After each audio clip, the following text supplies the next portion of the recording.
उभरती हुई super power कहता है, लेकिन एक सच्चाई बहुत कम लोग जानते हैं। बर्तन को उल्टा करके उसमें छेद करके एक पाइप डाल दी और जो गटर से गैस निकलता था वो पाइपलाइन से उसके अपने चाय के ठेले में ले गया। भारत अपनी एलपीजी जरूरत का लगभग 60% विदेशों से खरीदता है और ये गैस भी कुछ ही देशों से आती है, जैसे सऊदी अरेबिया, यूएई और कतर।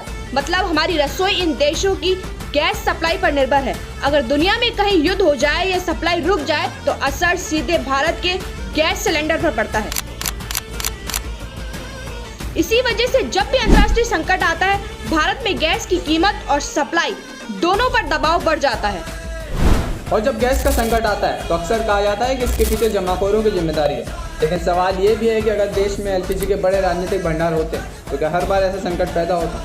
देश के कई बड़े शहरों से इस वक्त एक चिंताजनक तस्वीर सामने आ रही है। ईरान, इजराइल, अमेरिका के बीच बढ़ते तनाव का असर अब भारत में भी दिखाई देने लगा है। नरेंद्र मोदी के नेतृत्व में भारतीय जनता पार्टी की सरकार है और आत्मनिर्भर भारत के नारे भी लगाए जाते हैं, लेकिन हकीकत यह है कि आज भी गैस के मामले में भारत विदेशों पर निर्भर। अब हालत यह है कि भारत को यूनाइटेड स्टेट्स और नॉर्वे जैसे देशों से एलपीजी खरीदने के लिए कोशिश करनी पड़ रही है।